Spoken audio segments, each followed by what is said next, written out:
भारत हा खेड्यांचा देश आहे।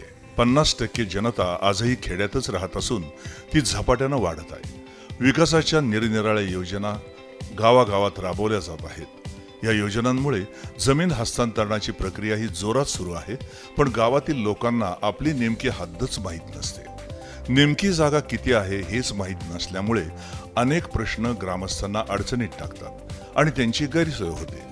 ही त्यांची गैरसोय टाळण्यासाठी महाराष्ट्र शासन ग्रामविकास आणि महसूल भूमी अभिलेख विभागाच्या संयुक्त विद्यमाने प्रत्येक भूखंडाचे मालकीच्या हक्काची मिळकत पत्रिका आणि नकाशा प्रत्येक धारकाला प्राप्त करून देण्यासाठी राज्यातील सर्व जमिनीचे GIS आधारित सर्वेक्षण आणि भूमापन सुरू झाले असून त्या सर्वेक्षणानंतर ही सर्व माहिती डिजिटल स्वरूपात उपलब्ध होणार आहे।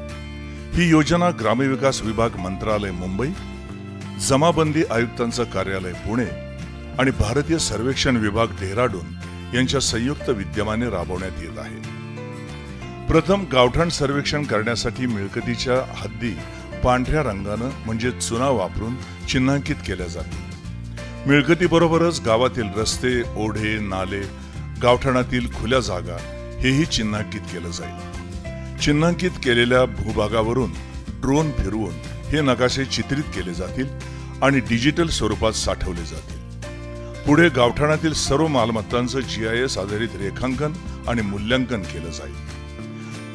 गावठाणातील प्रत्येक घराचा, प्रत्येक खुल्या जागेचा, रस्ता, गल्ली, नाला यांना नगर भूमापन क्रमांक दिला जाईल। सर्व गावांचं गावठाण भूमापन करून झाल्यावर नियमाप्रमाणे अधिकार अभिलेख मिळकत पत्रिका आणि सनद तयार करून त्याचं वाटप संबंधितांना केलं जाणार आहे। या योजनेमुळे भविष्यात आपल्या मिळकतीचा योग्य नकाशा तयार होणार आहे।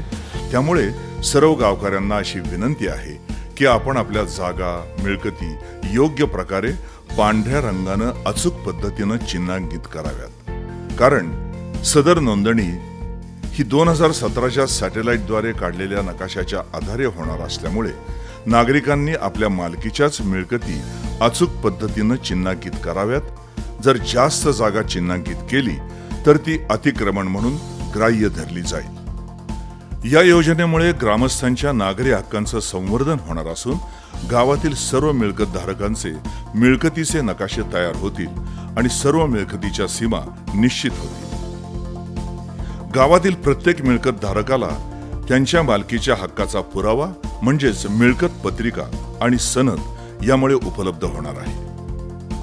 कायद्यानुसार 7/12 प्रमाणे गावातील घरांच्या मिळकत पत्रिका हा मालकी हक्काचा कायदेशीर पुरावा ठरणार आहे। या मिळकत पत्रिकेवर मिळकत धारकाचं नाव असल्यामुळे जागा खरेदी विक्री सुलभ होणार आहे। मिळकत पत्रिकेमुळे विविध बँकांकडून कर्ज मंजूर होणार आहे।